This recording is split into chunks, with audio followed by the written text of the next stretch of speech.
pakailamero lang tayo. Yun lang yung ibig sabihin ng pakailamero kasi tayo. Magandang umaga. Nakakabisyo. Tanghali na. Ito na kami, oh. Hi!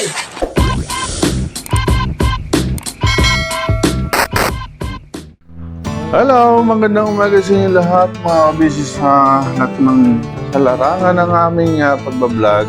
Nandito na naman kami sa aming tahanan at ito po, nagkakape lang po kami ngayon. Medyo malakas, makulimlim ang labas. Dito lang muna kami ngayon sa magang ito sa tahanan namin. Naging kami, meron kami pagkakwento ni Tatay Dan. Salamat nga pala dun sa mga nag-like at sa amin ha. Sa lahat ng mga videos na nakasali kayo sa aming sa pag-aani nyo sa amin, panunood at saka sa mga pagla-like saka ng mga maraming salamat talaga sa inyo. Maraming salamat sa inyong lahat mga kabisi. Lahat ng mga nag-share, kahit hindi pa nag-share, nagpapasalamat na ako sa inyo dahil wala kaming ibang pangarap kundi makatulong din sa mga taong nangailangan sa amin ng tulong. Lalo na nandun si Tatay Dan.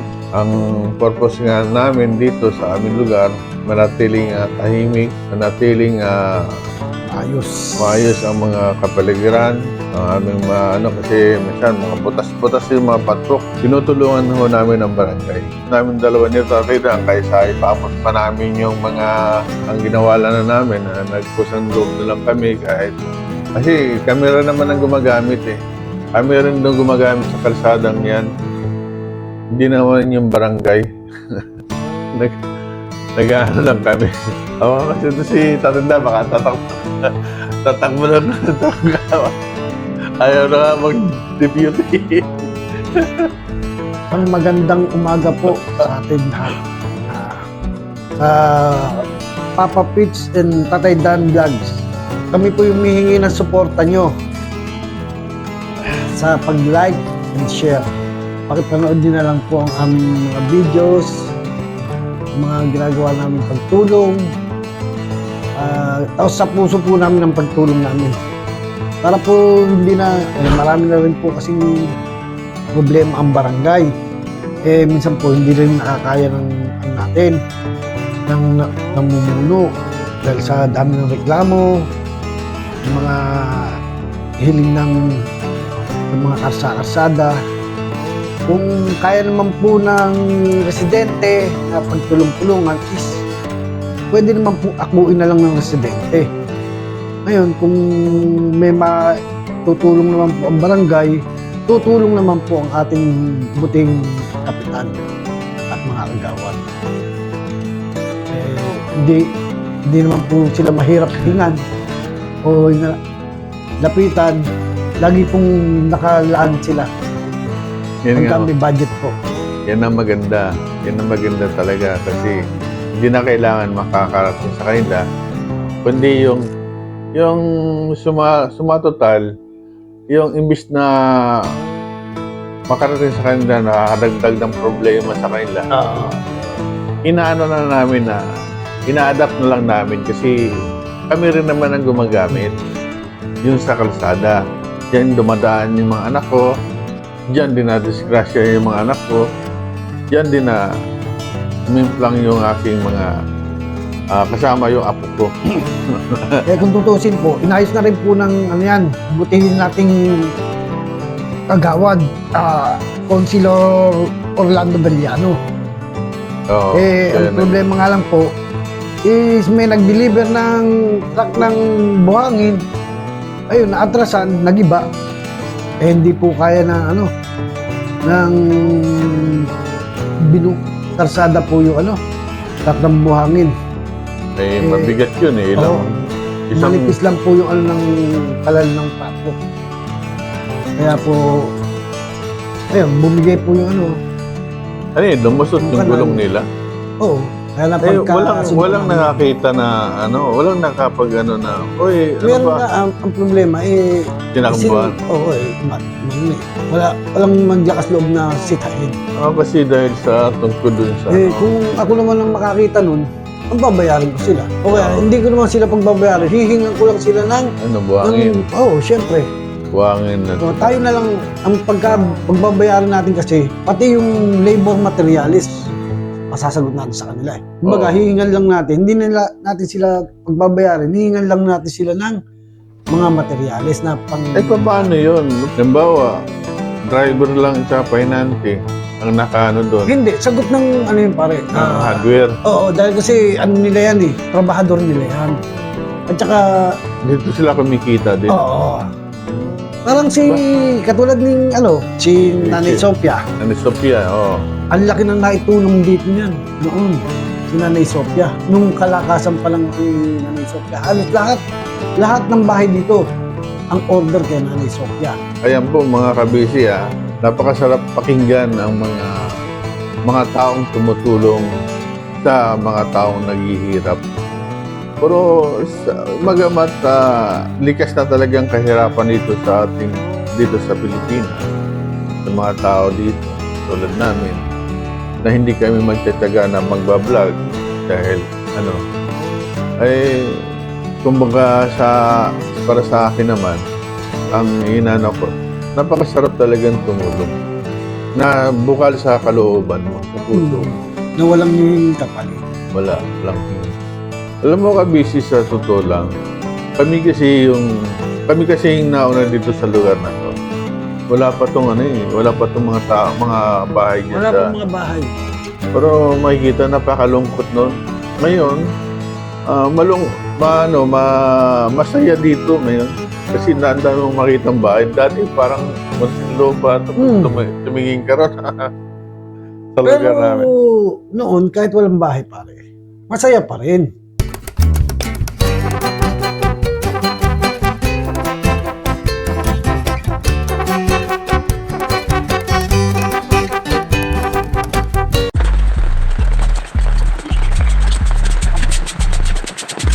Pakailamero lang tayo. Yun lang yung ibig sabihin ng pakailamero kasi tayo. Magandang umaga, mga kabisyo. Tanghali na. Ito na kami, oh! Mahay! Pagtanod. Tamang diligma. Ayan. Ako, nakakuha tayo ng ginto. Oh. Ginto. Kasi ngayon tinapo kasi eh. Itong pilak na mumurak-rak.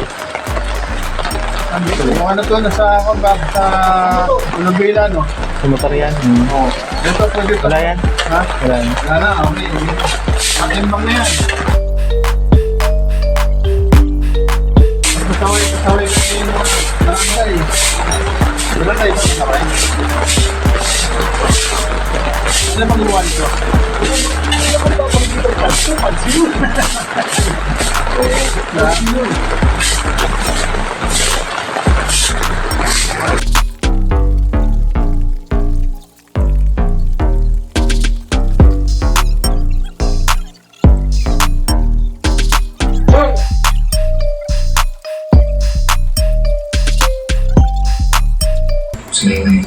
Yan po si Papa Pete.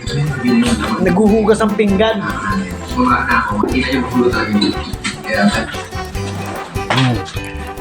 Wawa naman, no? Tapos na. Tapos na ba? Maglaba ka na. Bago dapat nyo nung simula pa lang. Simula pa lang. Oo. Maglalaba ka pa, di ba? Hindi na. Bakit? Bukas lang. Pucha. Katamad pala. Akala ko masipag. Tamad ho pala to. Pasensya na kayo. Oh. Wala na talagang matanda na talaga yan. Kita niyo, hirap nang lumakad. Wala na.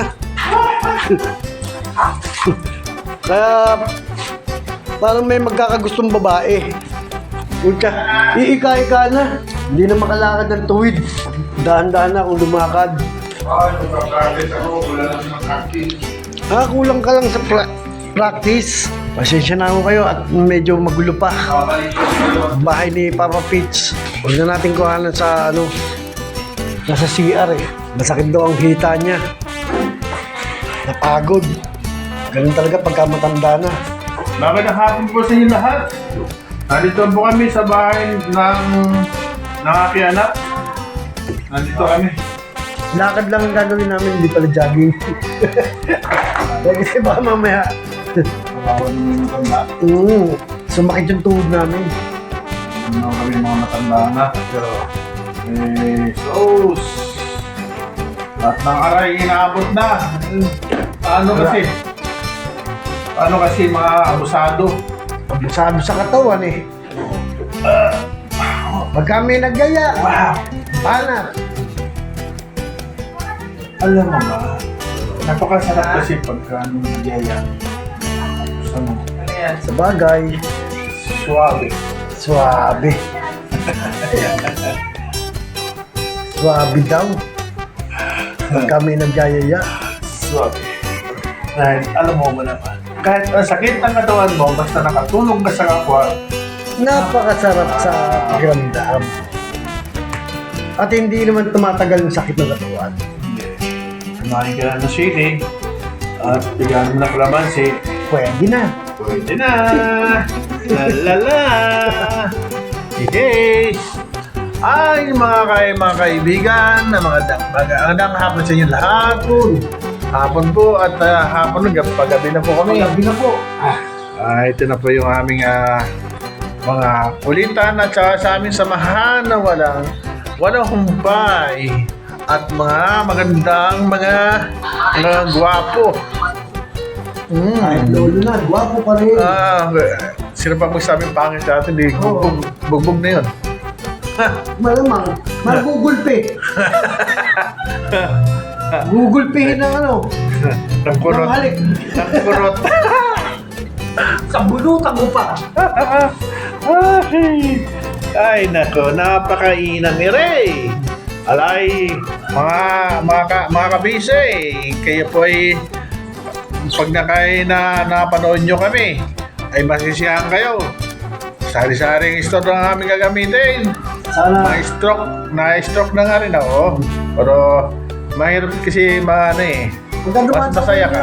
Ano namin, vlog namin, pag-i-share na lang po. Ganun lang po ang aming Samahan nyo na rin ng live. Wala yung bingat talaga. Walang katulad sa amin na isa kami mga matatanda na walang nagawa ang mga bata. Pero kami ay isang mga matatanda na ito po, Pwede pa kalbin. nagiging masayahin lang ho kami dahil sa aming ginagawa. Ay pagtulong, lalo na sa dito sa amin, dito sa aming barangay, yung mga patok, inaayos na namin yung mga hindi pa namin ayos mga butas-butas pa rin. Kaya lang, Ano na po, ang problema lang po namin yan. tumila ng mawala ng bagyo. At marami pa ako Diba? project Diba na maganda? gawin. Teka, Kahit wala kaming financer na gagawa pa rin namin. magagawa naman lahat pag kahit ganun. Ay gagawa pa rin namin ng paliwalan. Kaya po kami, mga kabise, ang sabi nga nila sa amin, ayun na naman po ang dalawang tanga, ay naglalakad na naman.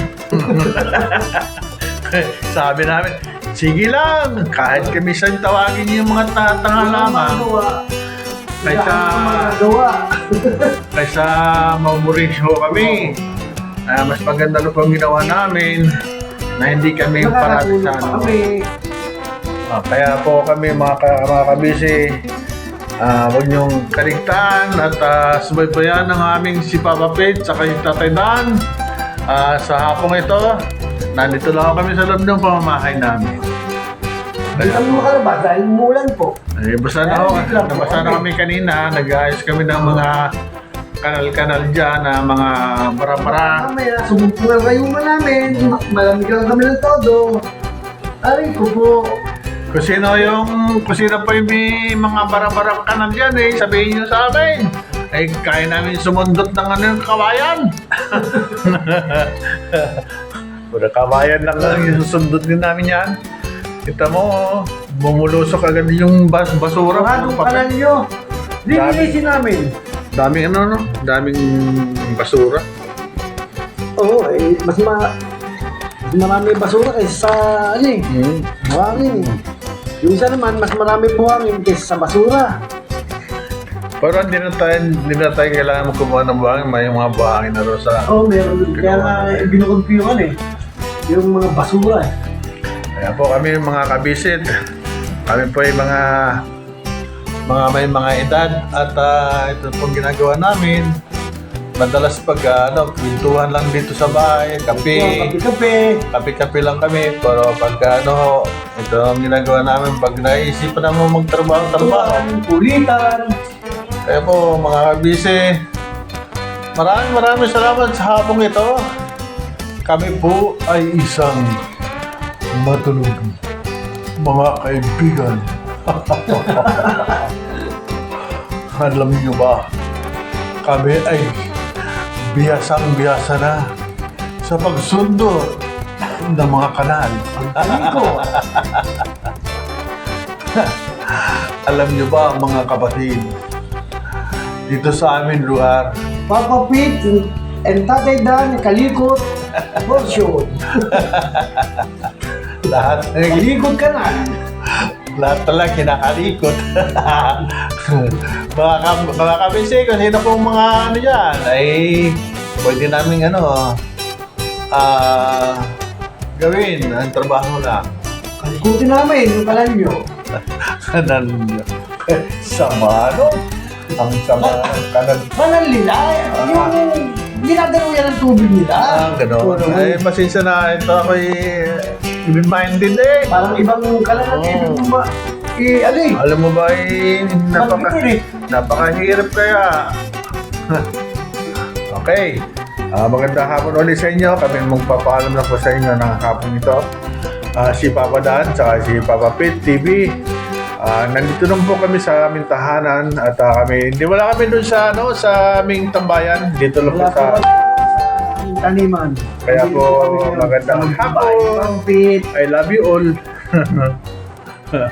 Salamat po. Okay.